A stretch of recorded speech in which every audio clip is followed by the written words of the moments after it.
부탁드립니다. 감사합니다. 오늘 이 땅을 사는 사람들의 죽음은 가지각색인 것 같습니다.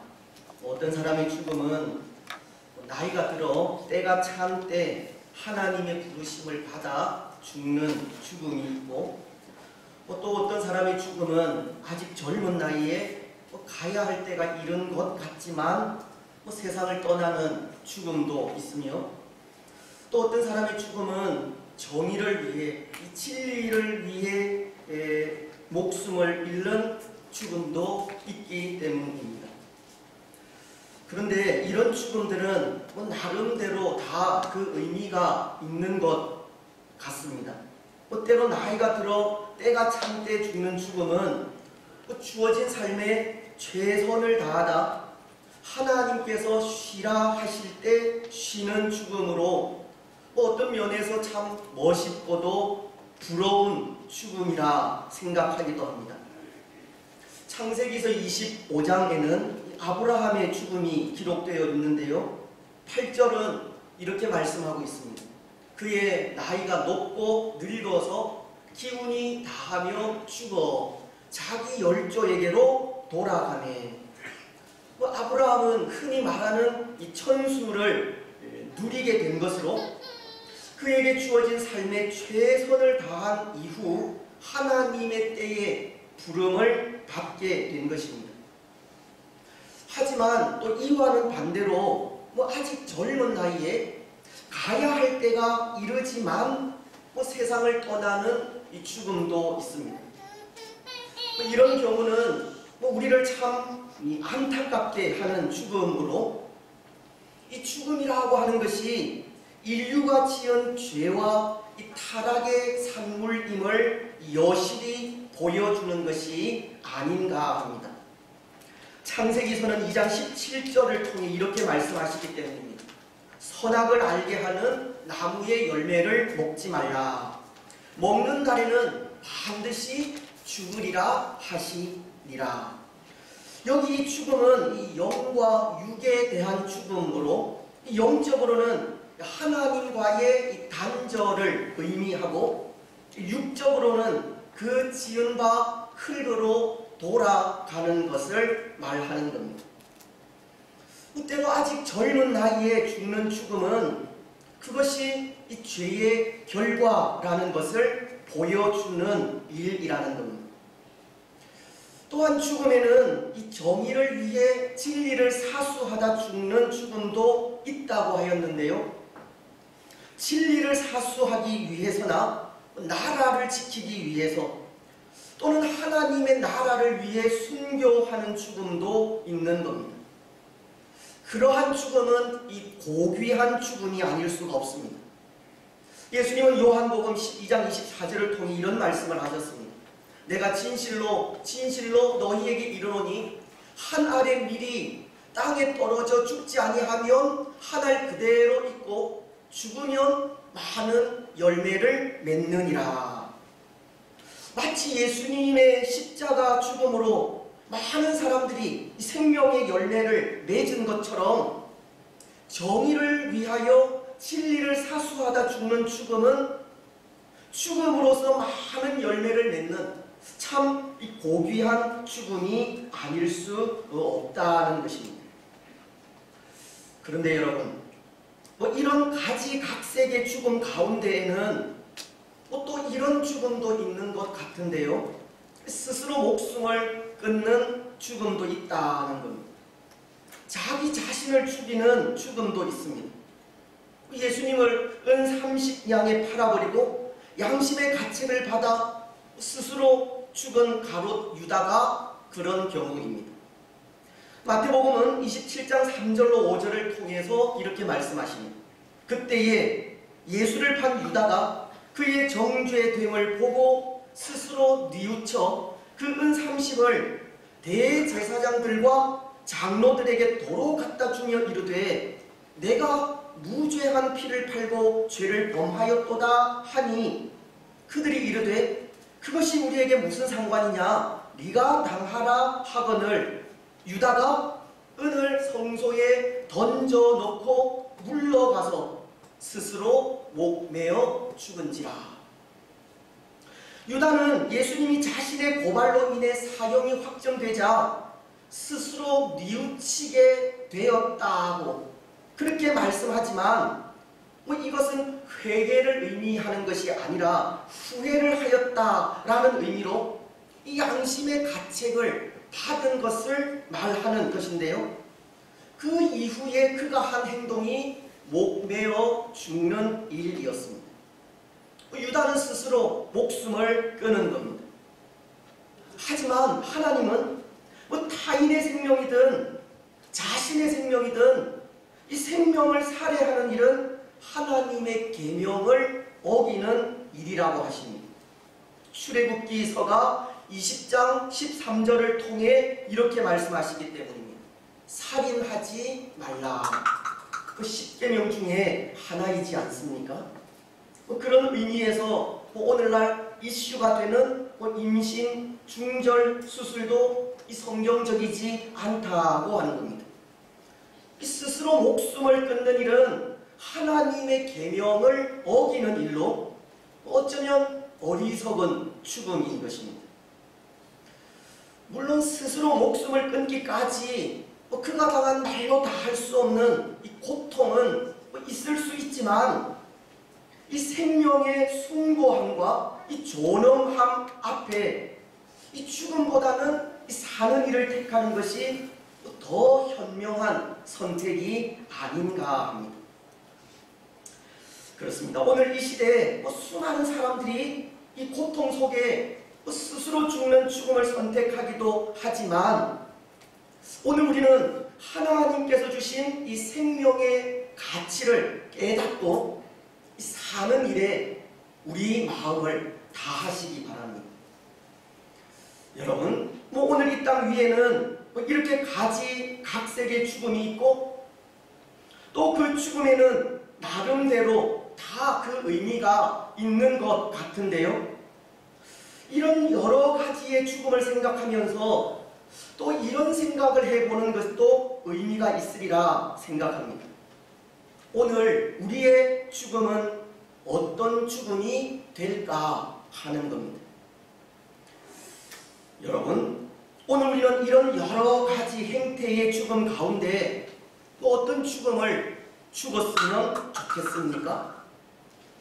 예수님께서 부활하신 이 주일 아침에 죽음을 생각한다는 것이 어떨지 모르겠지만 오늘날은 웰빙, 잘 사는 것도 중요하지만 웰다잉, 잘 죽는 것도 중요하다라고 하지 않습니까? 특히 요한계시록은 14장 13절을 통해 그리스도인들에게 죽음은 복된 것이라고 하는데요. 또 내가 이르되 하늘에서 음성이 나서 이르되 기록하라. 지금 이후로 주 안에서 죽는 자들은 복이 있도다 하심에 성령이 이르시되 그러하다. 그들이 수고를 그치고 쉬리니 이는 그들의 행한 일이 따름이라 하시더라. 우리 그리스도인들에게 죽음은 복된 것이라고 하시듯 오늘 우리가 어떠한 죽음을 죽어야 할지를 생각하는 것도 한편으로 의미가 있는 일이 되는 것입니다. 저는 그런 것 같습니다. 저는 저에게 주어진 믿음의 선한 싸움을 다 싸우고 달려갈 길을 다 마친 후 주께서 쉬라고 하실 때 그때 세상의 모든 짐을 내려놓고 쉬는 그런 죽음을 원하고 있습니다. 아마도 이것은 저만이 아니라 우리 모두가 생각하는 죽음이 아닐까 생각합니다. 마치 이 찬송과 608장이 이 3절 가사를 통해서 노래하는 것과 같은 겁니다.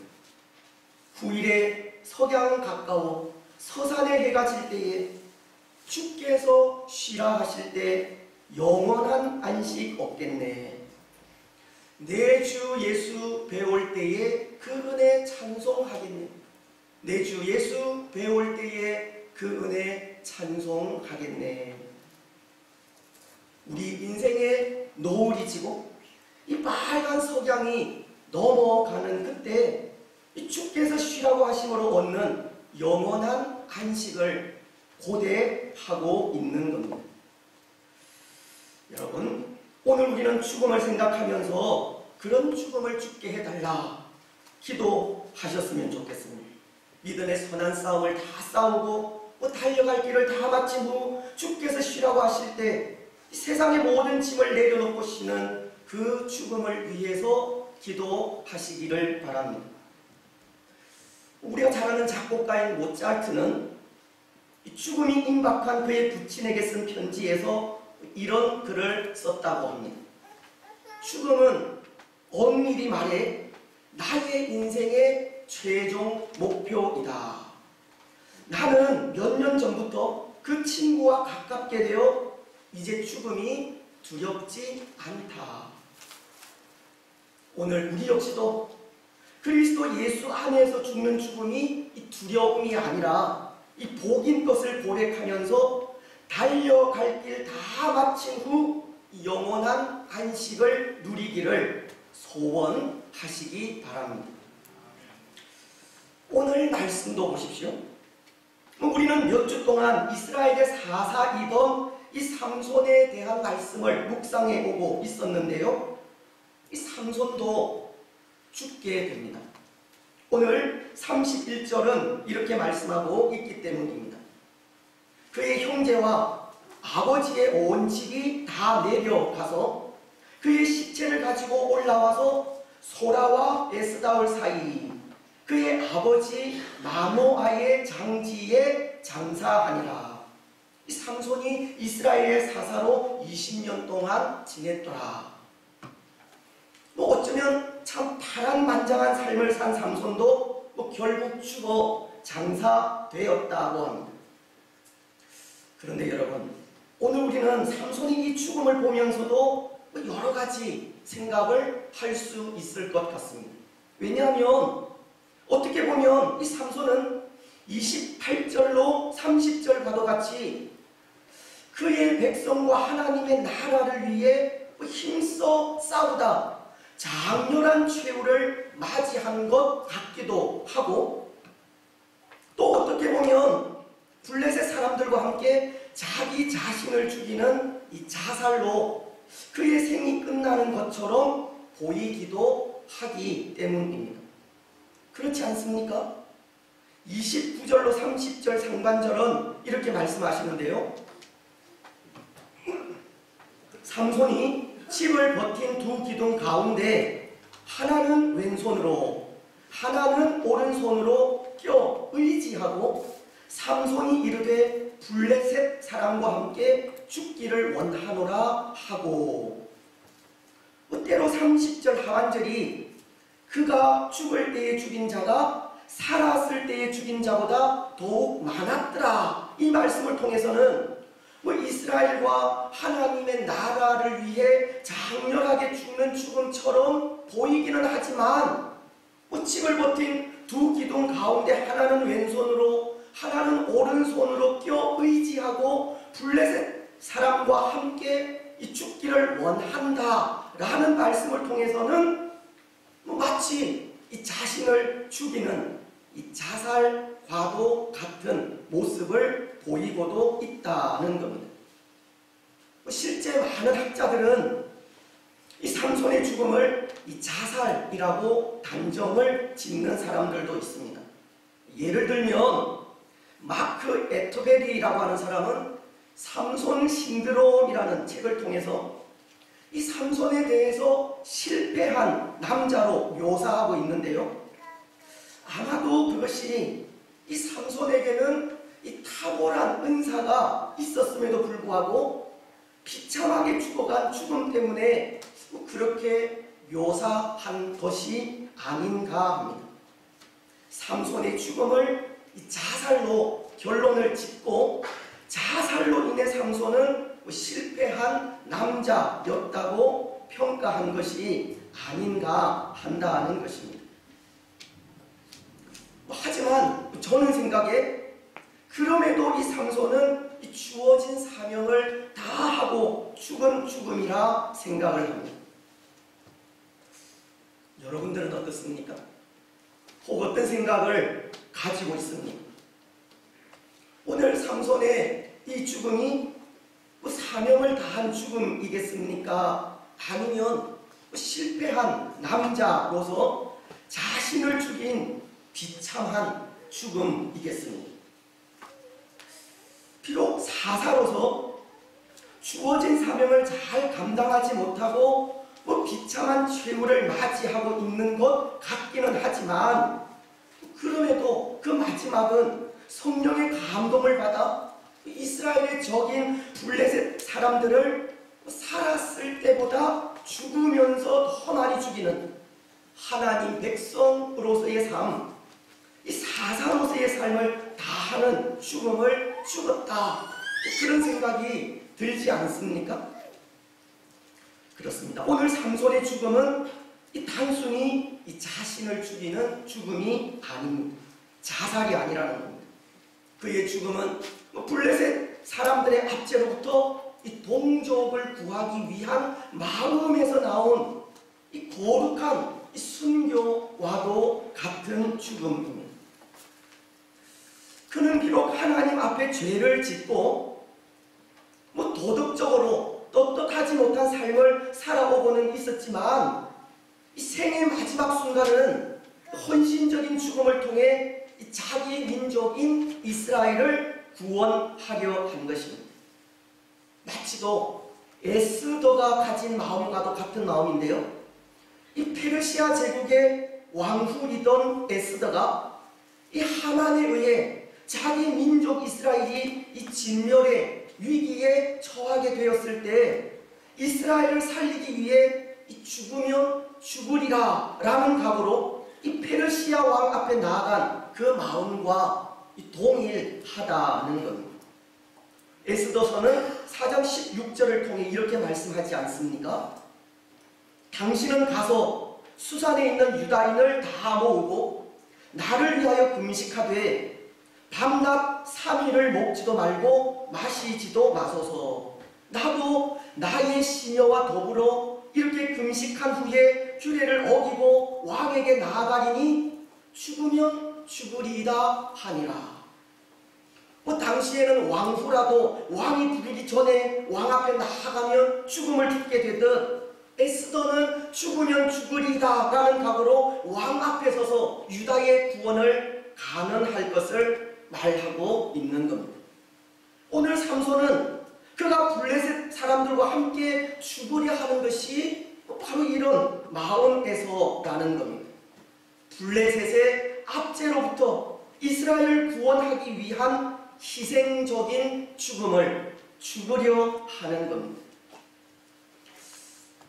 모르겠습니다. 어쩌면 이 마음 속에서 택하신 자기 백성을 구원하시기 위해 십자가 위에서 목숨을 버리신 예수님의 희생적인 죽음을 발견할 수 있을지도 모르겠습니다.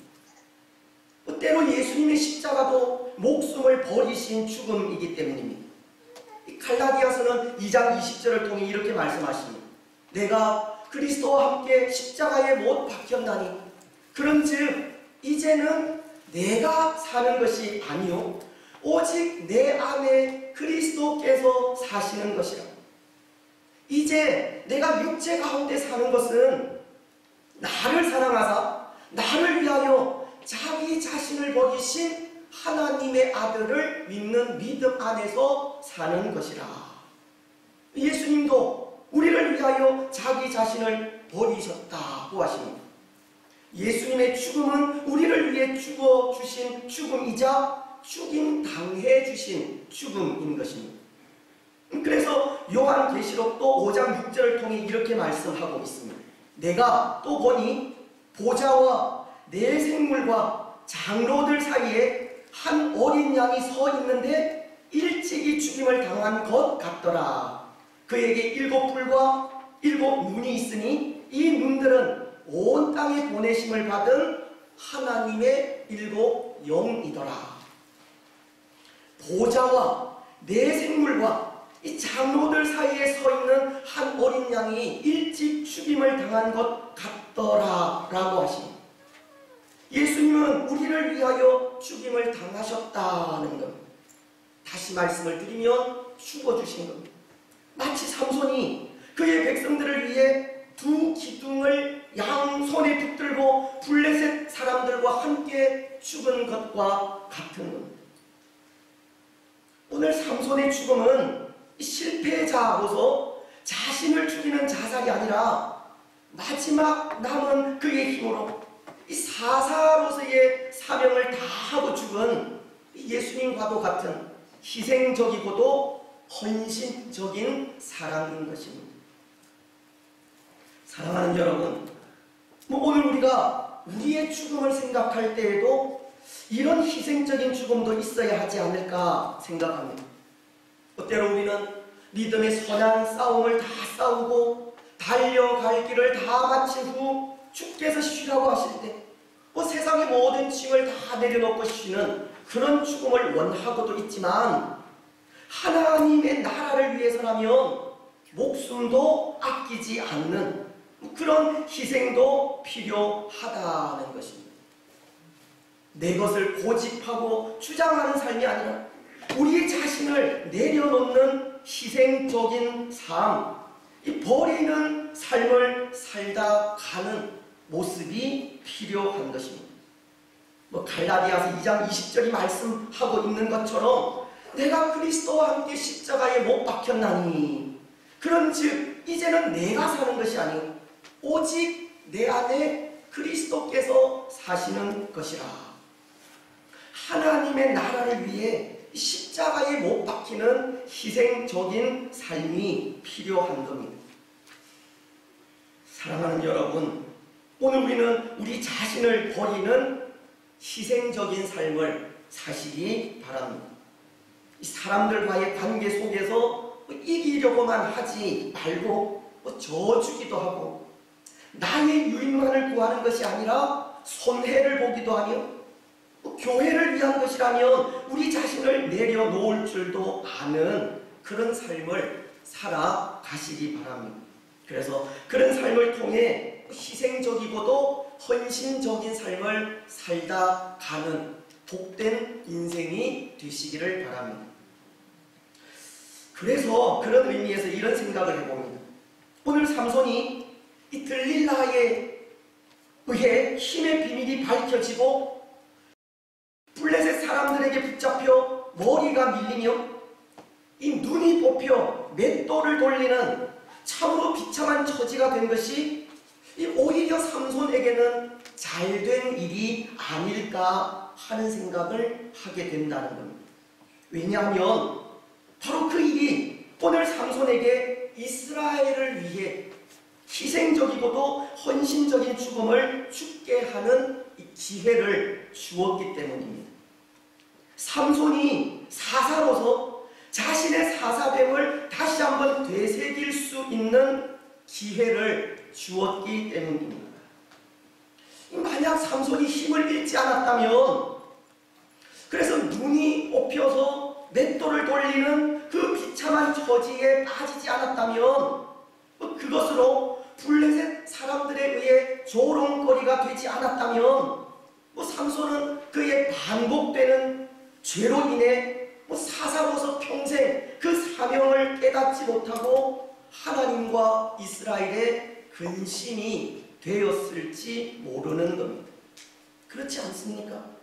하지만 그의 힘의 비밀이 알려지고 붙잡혀 이 머리가 밀리고 이 맷돌을 돌리는 사람들의 조롱거리가 되는 비참한 처지가 되자 그는 그제서야 자신의 정체성을 돌아볼 수 있게 된 것입니다.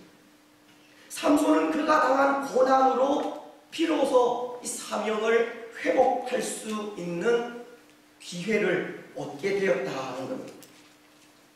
시편은 119편 71절을 통해 이런 고백을 하지 않습니까? 고난당한 것이 내게 유익이라. 이로 말미암아 내가 주의 율례들을 배우게 되었나이다. 시편 기자는 고난으로 말미암아 주의 율례를 배우게 되었다라고 이 고난이 주는 유익을 고백하고 있듯이 고난이 삼손을 하나님 앞으로 인도하게 된 것입니다. 물론 의미는 다를 수 있지만 고통을 당한 이후 그제서야 삼손은 잘못을 깨닫고 하나님 앞에 서게 된 것입니다. 그렇습니다. 오늘 삼손이 그런 겁니다. 그는 그가 당한 비참한 상황 속에 그제서야 하나님 앞에 설 수 있게 되었습니다. 눈물로 회개하면서 하나님 앞에 나아갈 수 있었고 그 사명을 비로소 회복할 수 있었습니다. 28절은 이렇게 말씀하기 때문입니다. 삼손이 여호와께 부르짖어 이르되 주 여호와여 구하옵나니 나를 생각하옵소서. 하나님이여 구하옵나니 이번만 나를 강하게 하사 나의 두 눈을 뺀 블레셋 사람에게 원수를 단번에 갚게 하옵소서 하고, 삼손에겐 비로소 자신의 잘못이 보이게 된 것이고 그 잘못을 뼈저리게 회개하게 된 것이며 하나님의 은혜를 구하게 된 것입니다.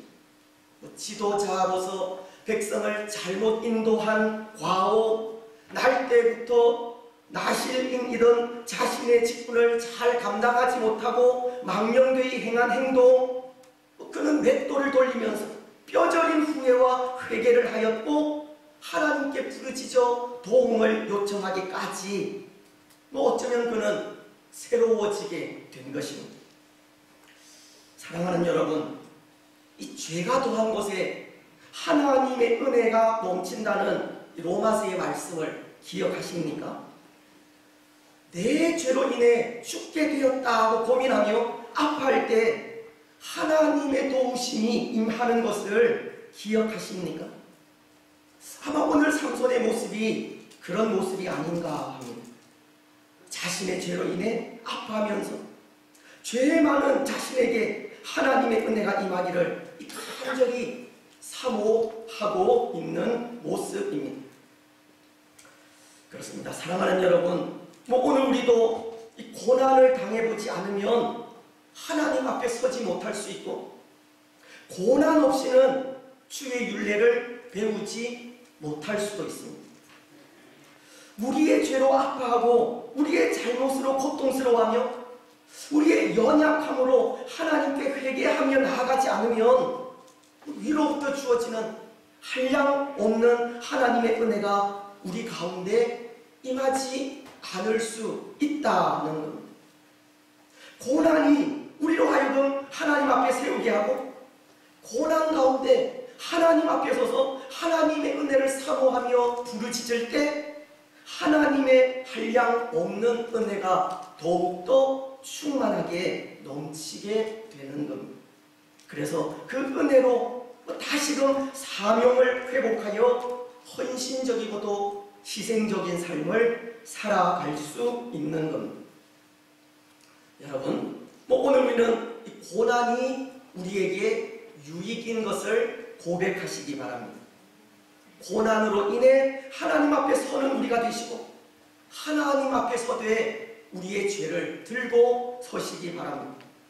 그리고 우리의 죄로 인해 아파하며 부르짖는 부르짖음으로 새롭게 변화되는 은혜를 입으시기 바랍니다. 이제 말씀을 맺겠습니다. 사랑하는 여러분, 오늘 삼손은 비록 블레셋 사람과 함께 죽는 최악의 죽음을 당하게 되지만 그 죽음은 사사로서 그의 직분에 합당한 죽음이었습니다. 때로 그의 삶은 사사로서 하나님이 기뻐하시는 삶을 변함없이 살아드리지는 못하였지만 그에게 고난이 유익이 되어 고난 속에 분명한 사명을 깨닫게 되었고 깨달은 사명 그대로 그 마지막은 하나님의 나라와 그의 백성들을 위해 희생적이고도 헌신적인 죽음을 죽게 된 것입니다. 여러분, 오늘 우리에게도 우리가 어떻게 죽을 것인가를 생각할 때 이 삼손의 죽음이 도전이 되지 않을 수 없는 것이, 그럼에도 삼손의 죽음은 사명을 다한 죽음이었기 때문입니다. 희생적이고도 헌신적인 죽음이었기 때문입니다. 마치 예수님께서 십자가 위에서의 죽음으로 죄와 사망으로부터 우리를 구원하신 것과도 같은 죽음을 죽었기 때문입니다. 그의 그 희생적이고도 헌신적인 죽음이 오늘 우리에게도 도전이 되지 않을 수 없는 겁니다. 여러분, 오늘 우리는 우리의 삶이나 죽음이 희생적이고도 헌신적인 삶이 되시기를 바랍니다. 때로 교회로서 사명을 잃어가고 성도로서 그 본분을 잃어가며 직분자로서 신실함을 잃어가는 시대에 다시 한번 성도로서 사명을 회복하여 헌신과 희생의 삶을 살아가시기를 바랍니다. 때로 고난을 통해서든 아니면 은혜를 통해서든 이 직분에 맞는 삶을 살아가시기 바랍니다. 그래서 하나님의 사람으로 그 이름에 합당한 삶을 살다 하나님께서 부르실 때 감사함으로 그 품 안에 안기는 복된 주의 성도들이 되시기를 주님의 이름으로 축복합니다.